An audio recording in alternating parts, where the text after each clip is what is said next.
At 71, John Travolta stands where very few legends dare to linger.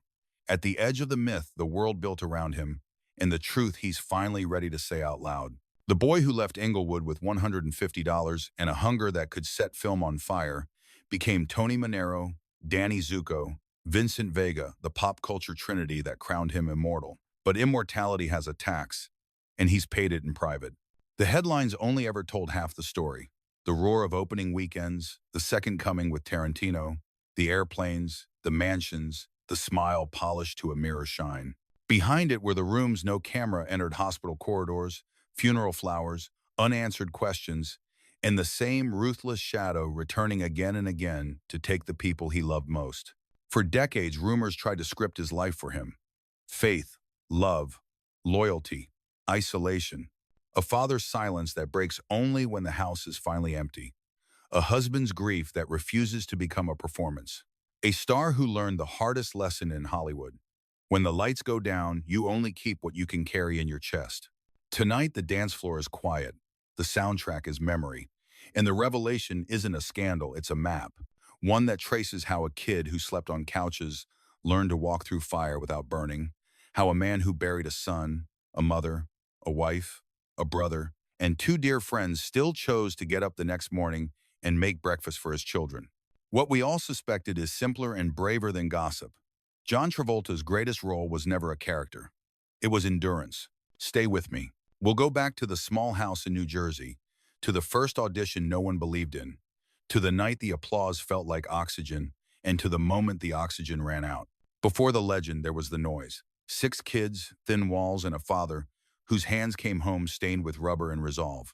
John Joseph Travolta was the youngest in antenna for every mood in the room, a mirror that learned to glow even when the lights were out.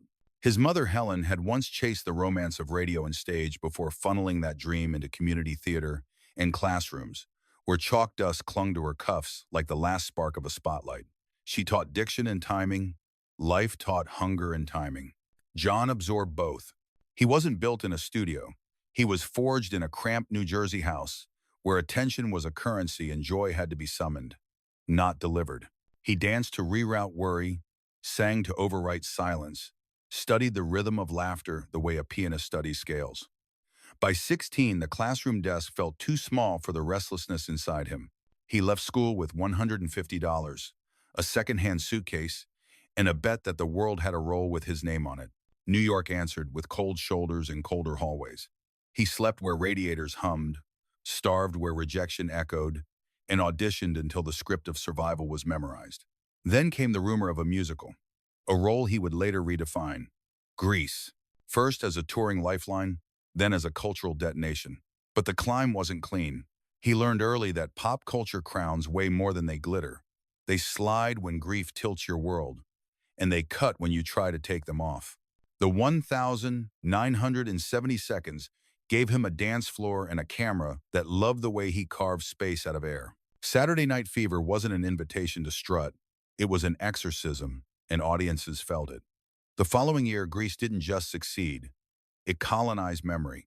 Young people imprinted on Danny Zuko the way a generation earlier had imprinted on Elvis. Then the wheel turned. The 1,980 seconds punished him for his miracles, and critics tried to file him under expired. He kept working anyway. Because that's what Englewood taught. If the fridge is half empty, you make dinner out of whatever's there, and you push the plates across the table with a smile. The 1,990 seconds redemption arc, Tarantino's resurrection, a second Oscar nod proved the same simple equation that governed his childhood. Discipline plus faith equals oxygen. But every victory carried a private cost. Love arrived, then was taken. Fame roared, then went mute. Rumors knocked. He answered with work. The public saw the planes, the estates, the immaculate tuxedos. Behind that glass, he learned to do 2 things perfectly: hold space for grief and hold steady for his children. Resilience is a pretty word in headlines. In a kitchen at 3 a.m., it's just a father heating milk so nightmares don't win. Culturally, Travolta is more than nostalgia. He is a pressure test for American myth. The country promises that hunger plus hustle can buy a new life. He is the proof and the warning label. He embodies the resurrection narrative the industry worships: boom, bust, boom, but also the human tax that never trends. How to keep loving when loss keeps arriving with the same name on its envelope. In that way, he's not merely an actor but a referendum on what we admire. Is it glamour or grit? Is it the number of comebacks or the quiet continuity of care? A little-known detail that captures the man beneath the marquee. After nights when applause burned hot, he would drive alone, windows down, no music, just road noise and breath rehearsing tomorrow's scenes under his breath until the script and the steering wheel felt like one object. Not for image, for control. When the universe keeps taking, craft is the one thing that stays when you ask it to. This is where our story truly begins, not with a poster on a teenage wall, but with a boy who turned chaos into choreography and never stopped paying the price for both. The roles made him famous. What came for him afterward made him unforgettable.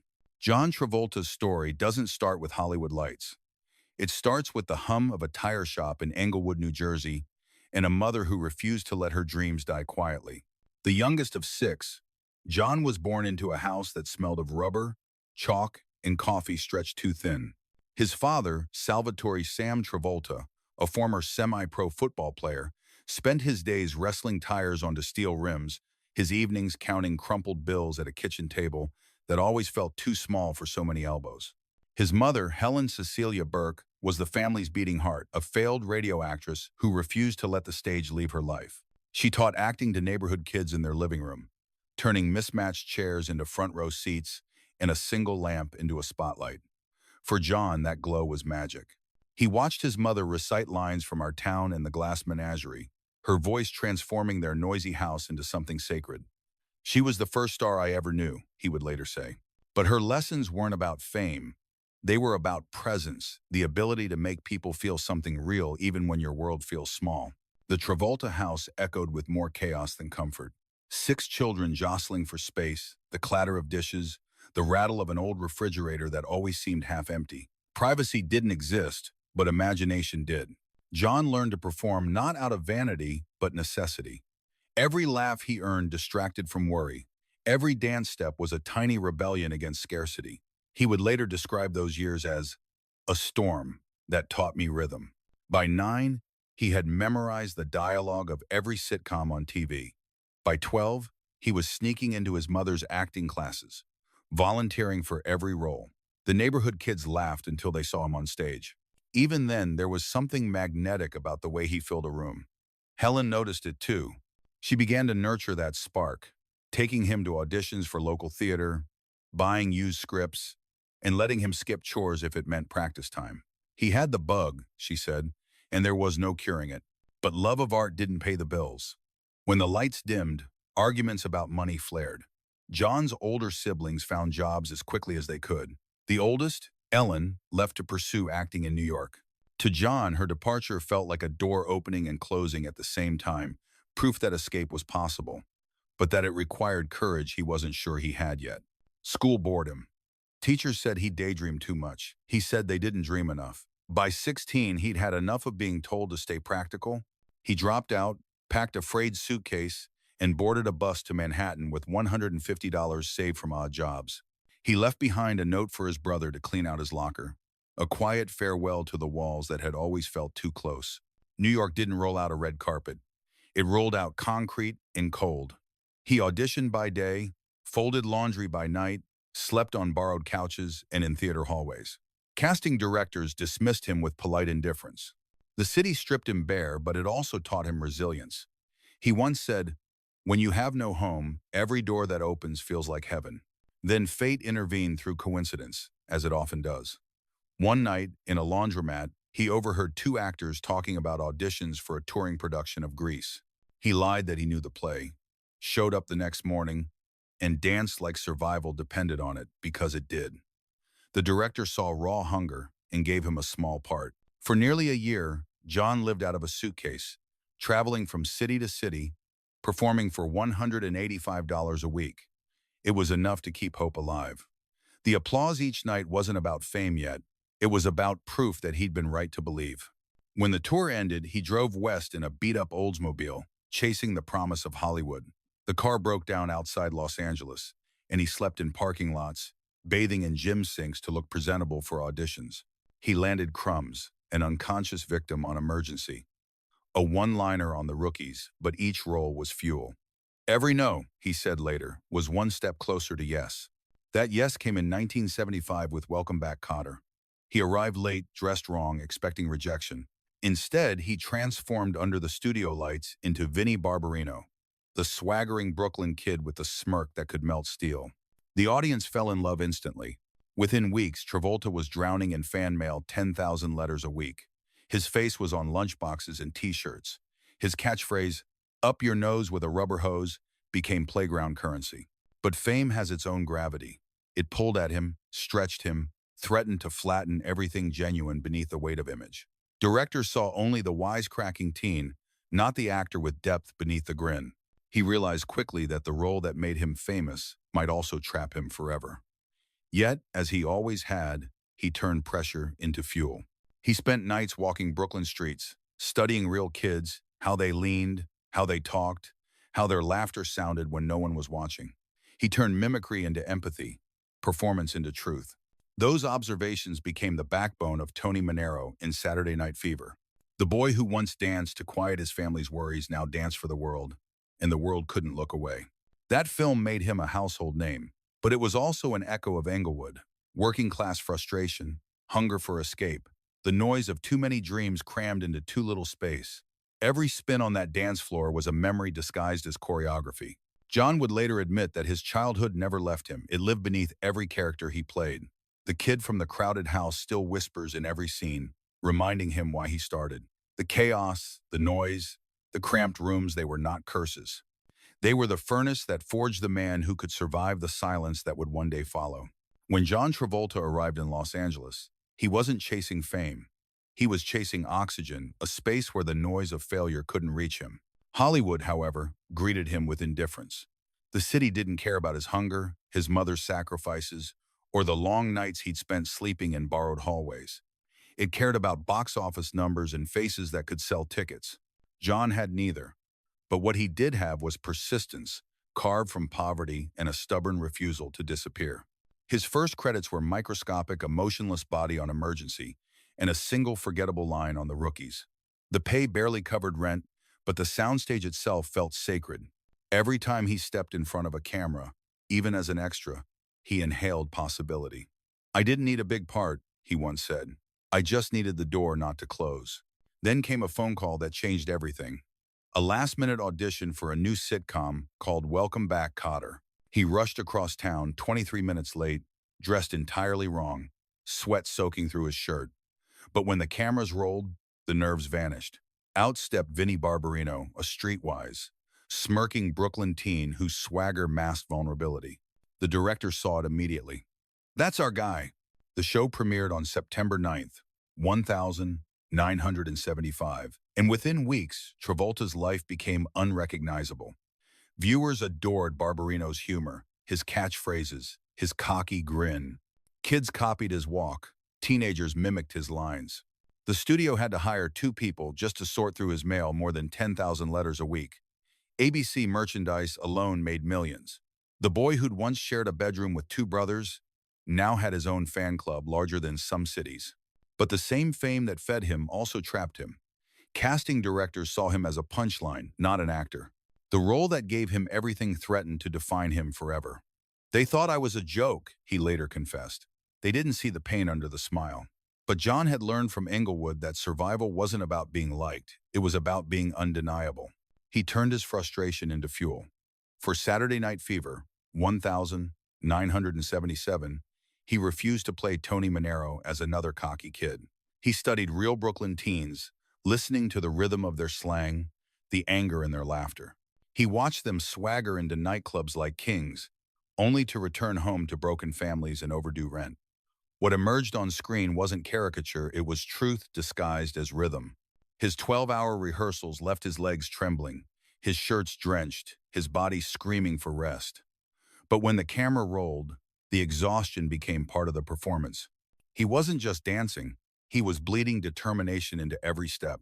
The film exploded. It wasn't merely a hit, it became an anthem. The soundtrack reigned for months, and Travolta's white suit became an icon of the decade.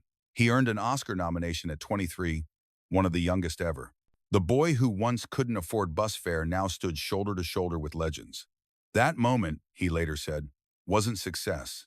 It was proof that the struggle had meaning. And then came Grease 1978. Danny Zuko wasn't just a character, he was lightning bottled in polyester.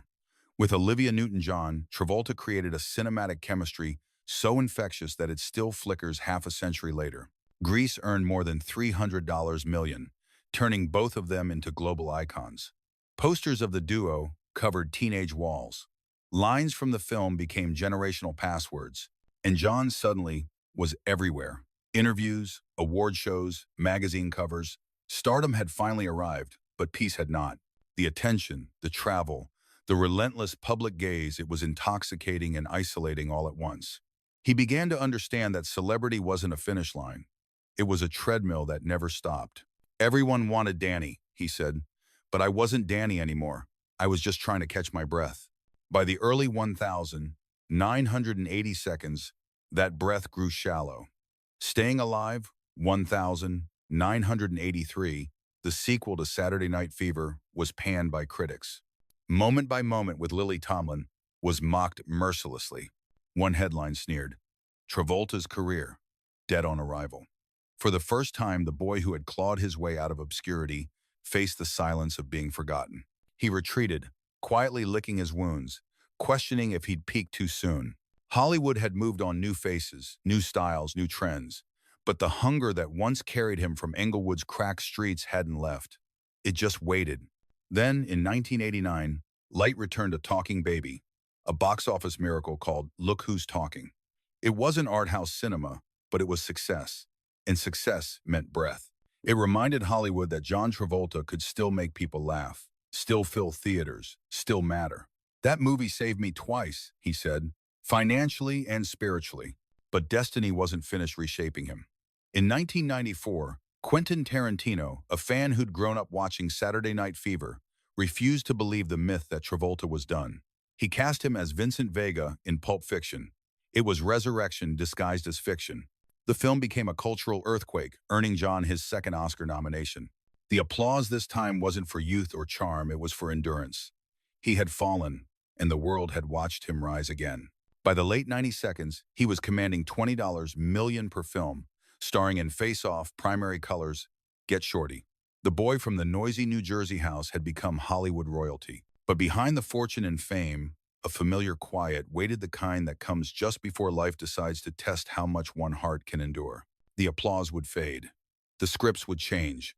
And soon, the spotlight that had once resurrected him would illuminate something far darker, the tragedies that would define him far more than any Oscar ever could.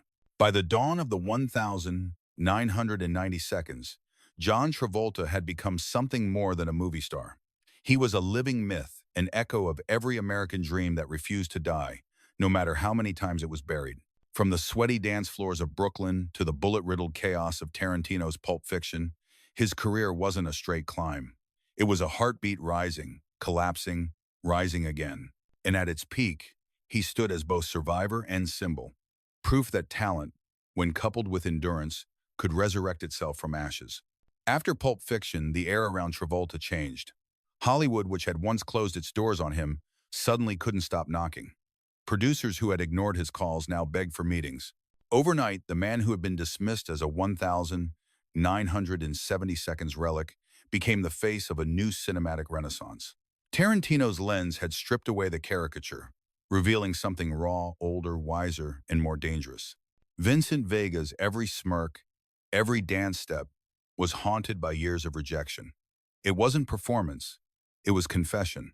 He followed that success with Get Shorty, 1995, where he played Chili Palmer, a slick, movie-loving mobster whose calm intelligence felt like an inside joke about Travolta himself, a man who had seen the industry's violence and learned to charm it instead of fight it. The film earned him a Golden Globe and the kind of critical respect that had once seemed unreachable.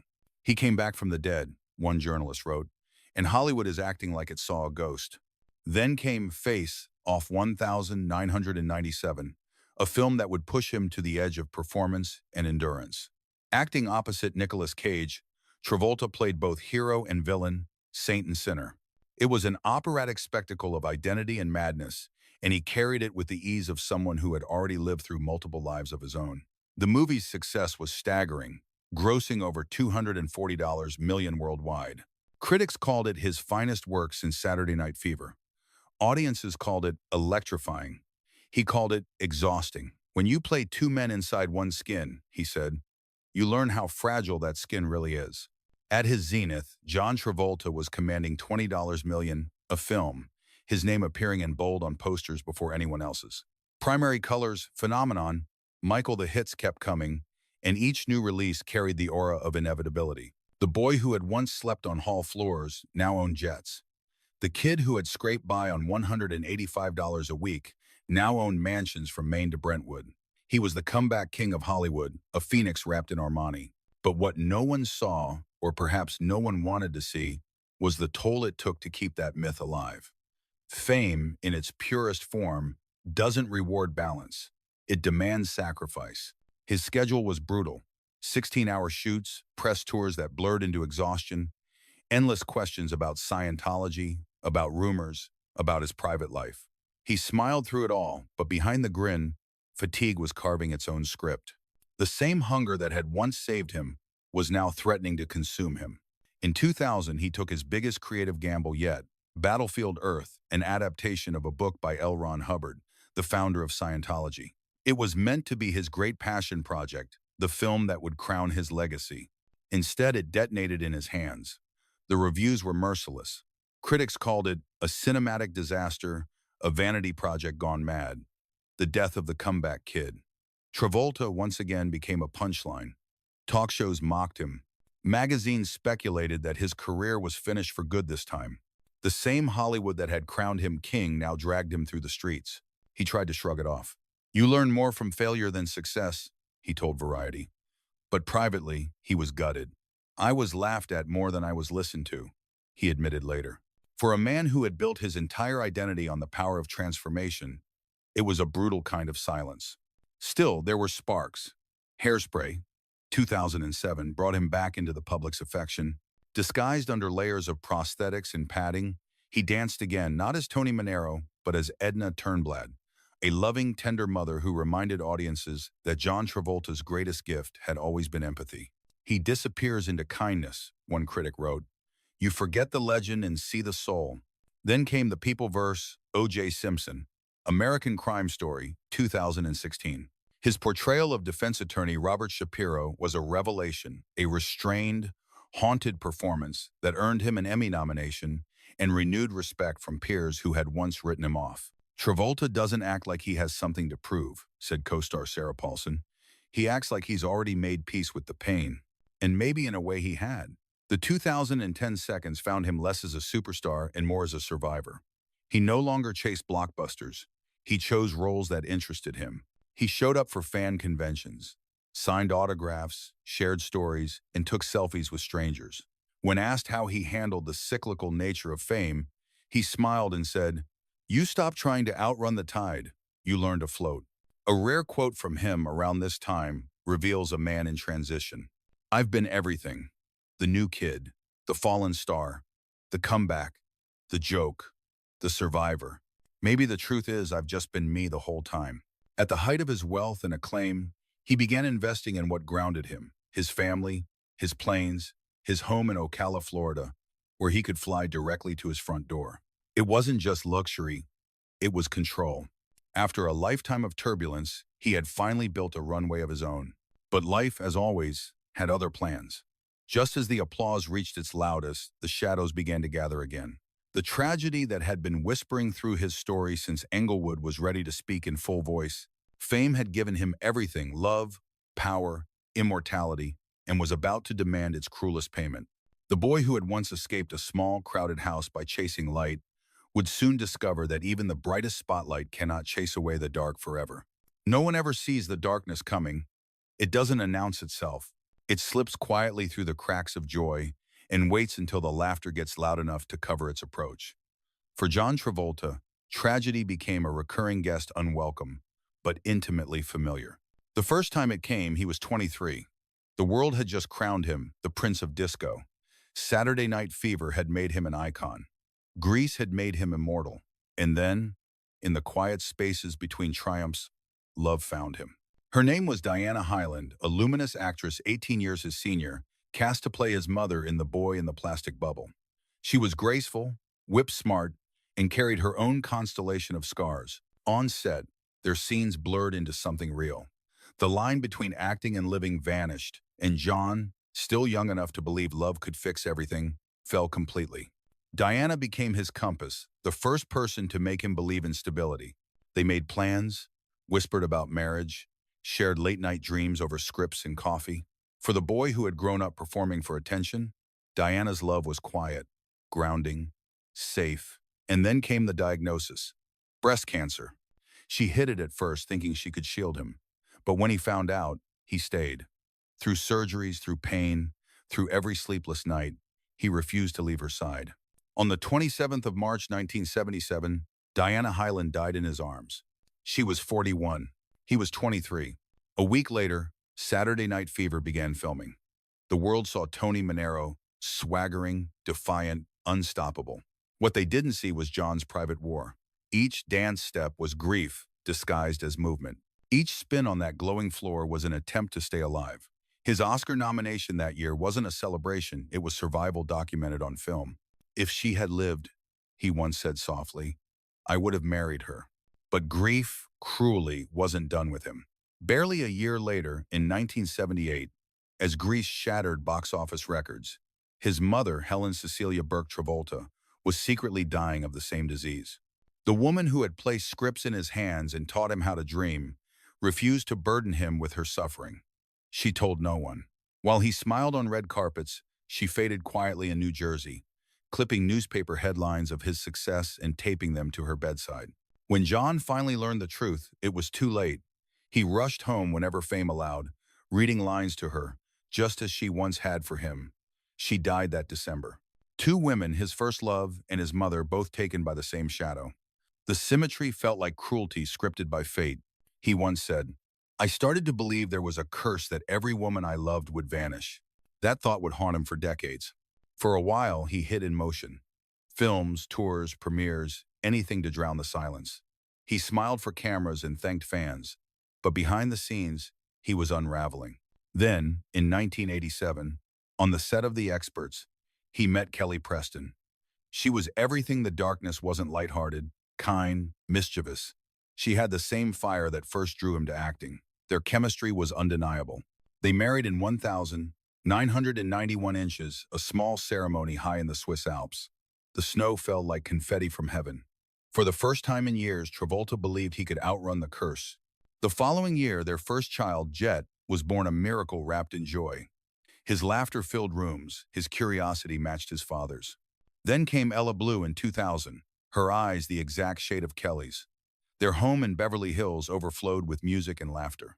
Pancake breakfasts, pillow forts, movie nights, ordinary happiness that felt extraordinary to a man who had buried too much. "Fatherhood," he said once, "was the role I waited my whole life to play." But in 2009, tragedy returned, not as metaphor but as nightmare. While vacationing in the Bahamas, 16-year-old Jett suffered a seizure and fell, hitting his head. John performed CPR with shaking hands, whispering prayers through tears, but it was too late. Jett was gone. The loss shattered him. He withdrew completely, vanishing from the public eye for months. "There's no pain like it," he admitted later. "It doesn't fade. You just learn to live beside it." As if grief weren't cruel enough, a blackmail scandal followed strangers, threatening to expose details of his son's final moments. It forced the family to relive their nightmare in court. "I thought the world couldn't get darker," he said. Then it did. A year later, in what felt like divine mercy, Kelly became pregnant again at 47. When their son Benjamin was born, John called him a reason to keep breathing. The house, once haunted by silence, rang again with laughter. For a time, it seemed the curse had lifted. Then came 2018.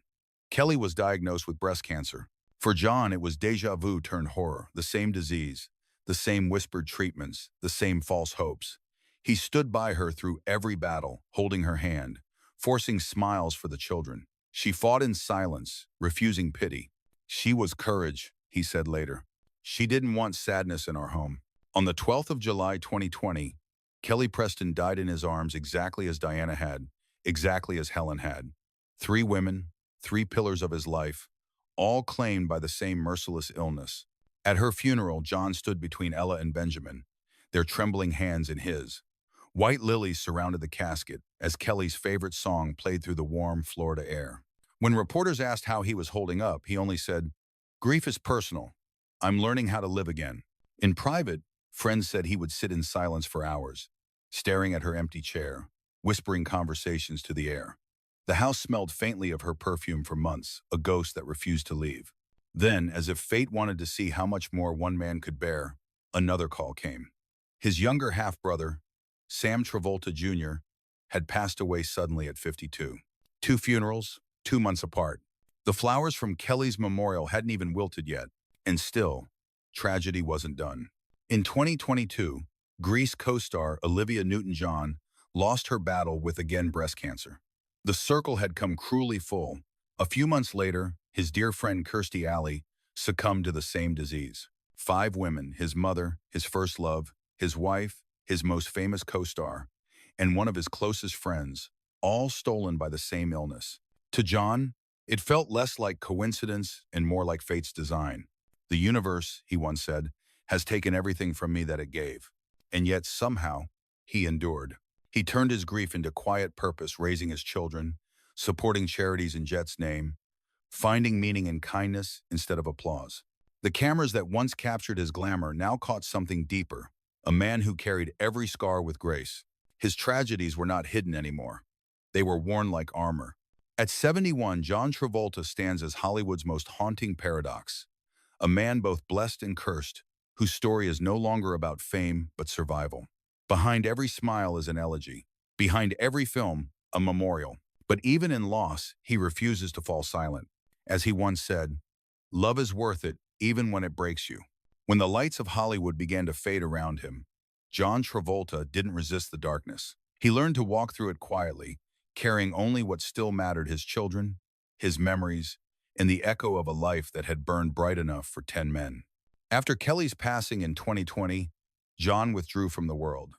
No press, no premieres, no interviews. He stopped chasing scripts and started chasing silence. His home in Ocala, Florida, the Jumbo Air Aviation Estate, complete with its own private runway, became his refuge.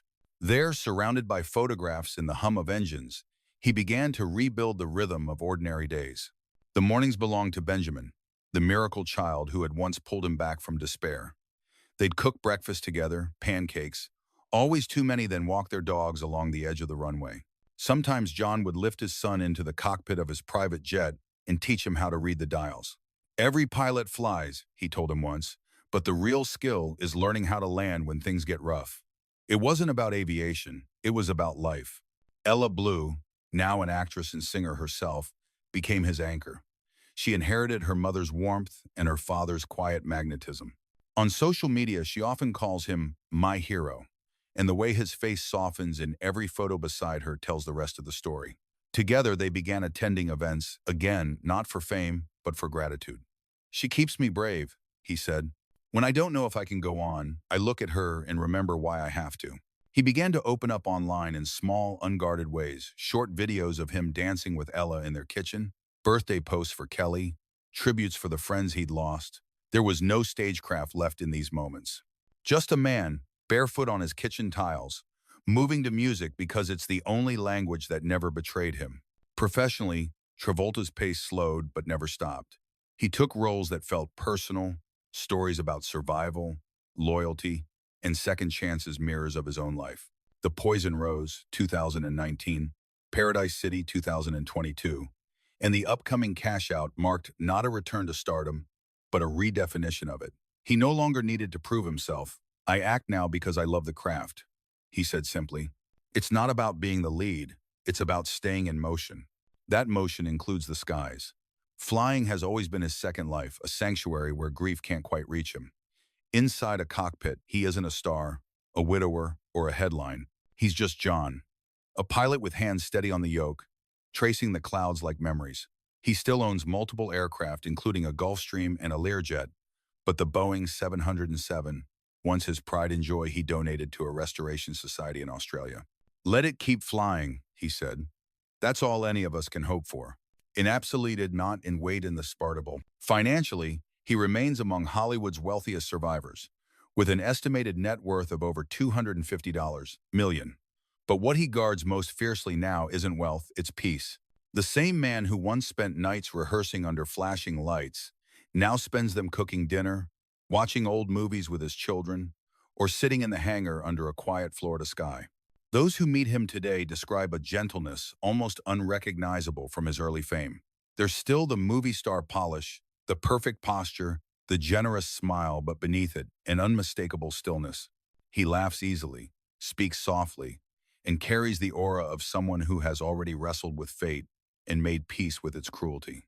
"I don't think about legacy," he said in a rare recent interview. "I think about memory. I want my kids to remember that I kept going. That's enough." AUSX to the concerned and by and feigned, 7 for Mises. In a town built on illusion, John Travolta has somehow become one of its few truths, a man who's been everything, adored, mocked, crowned, and crucified, yet who continues to move forward.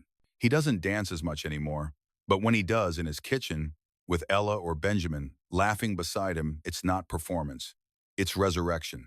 The curtain never really falls on people like him. It just softens. The music slows. The light turns gold. And somewhere on a private runway in Florida, a plane rises into the sky carrying a man who has lost everything but the will to keep flying. Every era leaves behind a few faces that define it. For the 1,970 seconds, it was Travolta.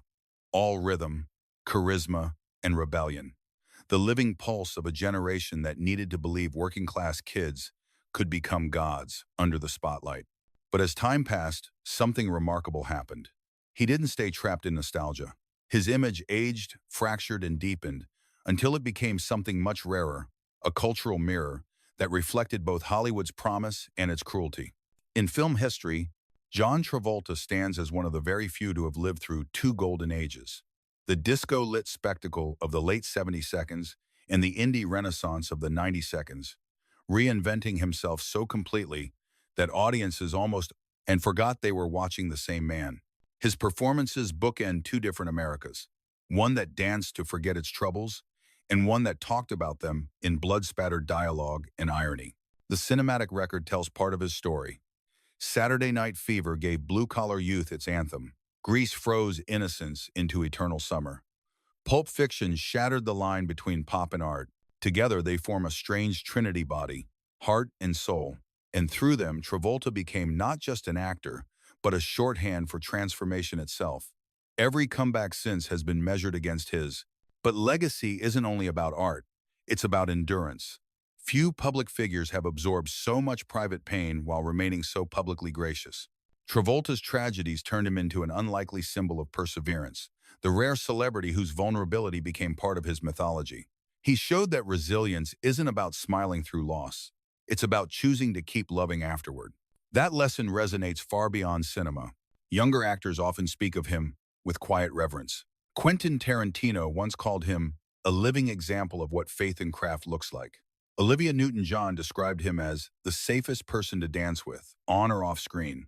Even his critics admit that Travolta never lost his generosity, the old-fashioned politeness that felt out of step in a cynical industry.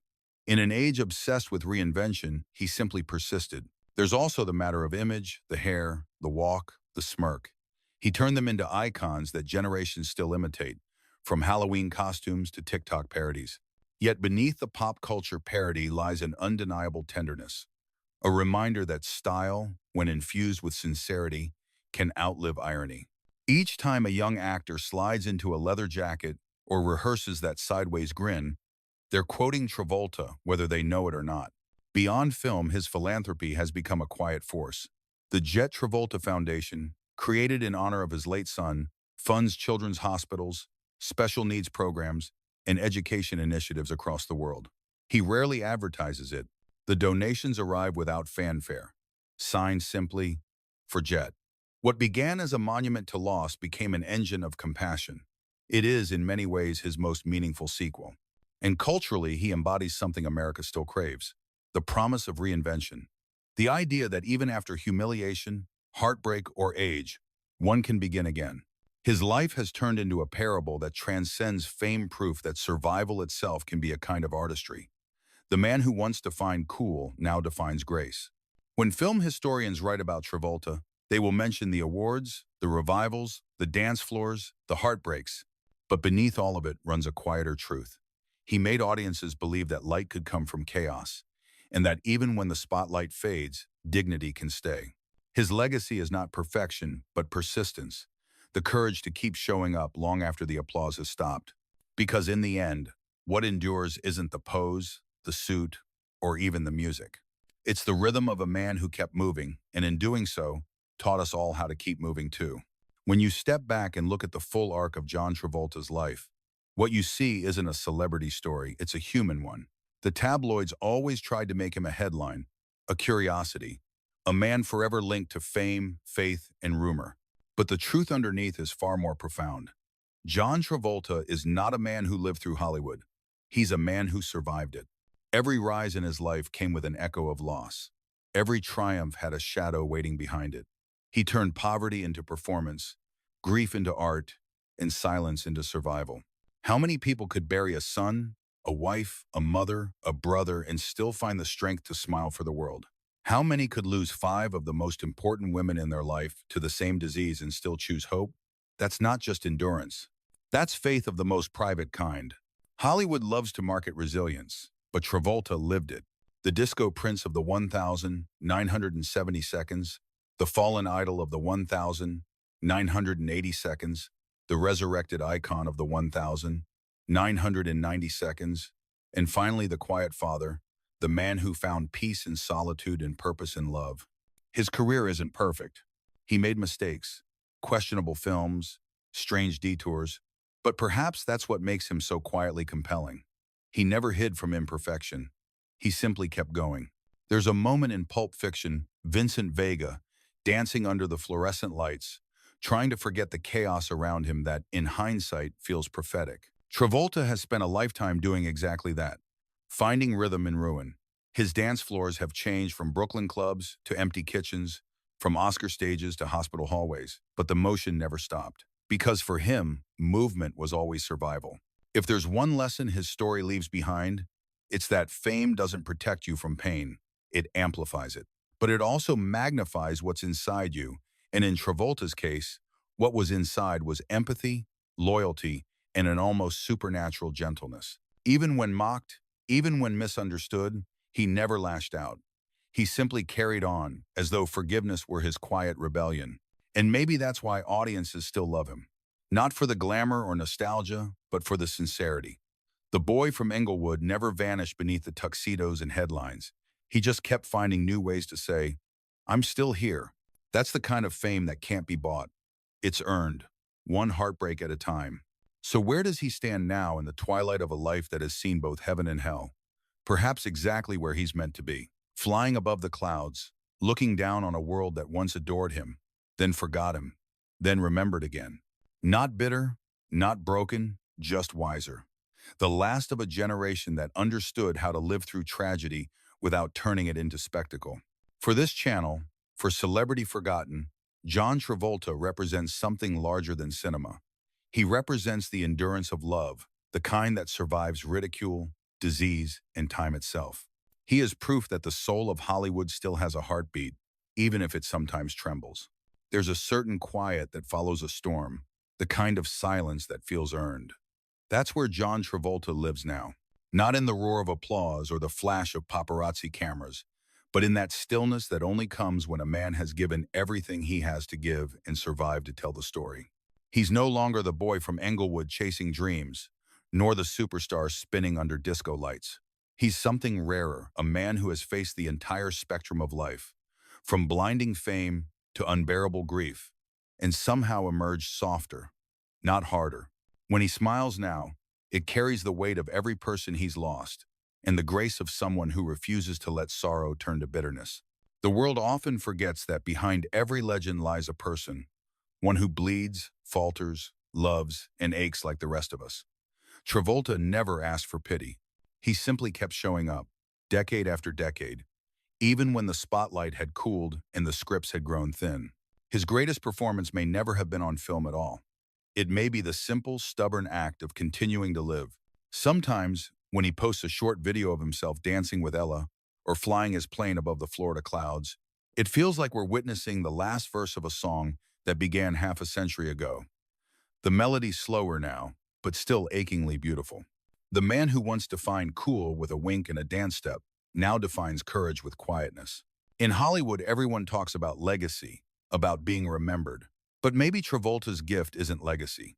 Maybe it's memory, the way his presence still lingers, like music fading down an empty hallway. The way he taught us that resilience isn't loud. It's the whisper that says, get up. He has nothing left to prove, no trophies left to chase. What remains is the lesson of his story, that fame fades, love endures, and that even when life steals everything, it can't take away your ability to keep moving. He once danced to be seen. Now, he moves only for the people who still matter: his children, his ghosts, and the small circle of light that will never leave him. In the end, John Travolta's life reads like a film that refuses to end where you expect. It's tragic, yes, but also tender, luminous, and endlessly human.